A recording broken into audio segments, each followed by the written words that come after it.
We've invited Susan Jacoby, an outspoken atheist and author of several books on the subject of secularism and free thinking, to represent the not argument for the evening. Her most recent book, and a brilliant book, is entitled The Age of American Unreason. Susan Jacoby, welcome. Welcome. I'm happy to be the village atheist here. Susan, I want to start with a very fundamental question.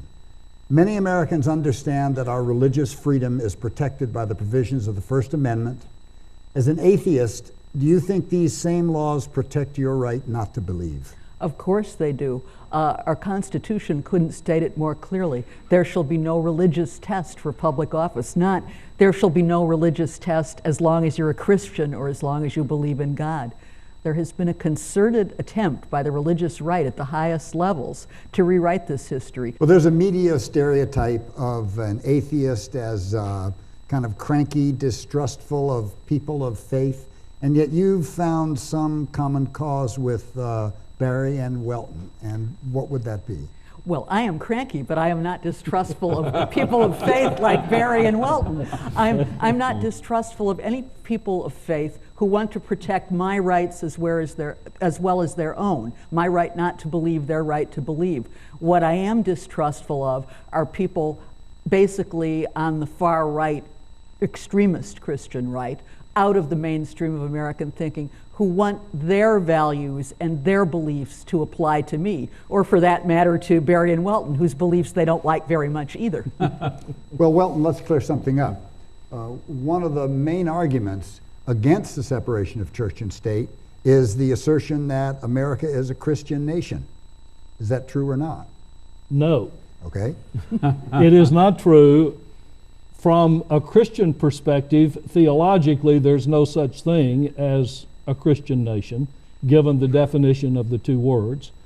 But more than that, in our history, it is clearly established that we are a secular nation. That was the intent of the founders, a secular nation that had a profound appreciation for religion, but knew what its limitations should be. Barry, there are a lot of religious conservatives that make the point that there's no mention in the Constitution of the separation of church and state, and they accuse people of you and Welton as inserting this or making this up to further a secular humanist agenda. There's absolutely no question that the idea of the separation of church and state is in the Constitution. Now, it's not there in so many words, but the idea of a fair trial isn't there in the Constitution, or separation of powers, not there in those words in the Constitution.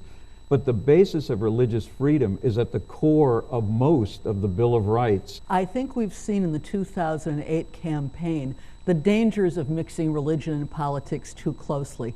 For example, both Barack Obama and John McCain have gotten into trouble for things that preachers who have endorsed them and with whom they are involved have said. My question is this not the perfect example that candidates should not have religious advisors? They are running for the office of President of the United States, not of President of the American Baptist Convention or Director of the Interfaith Alliance.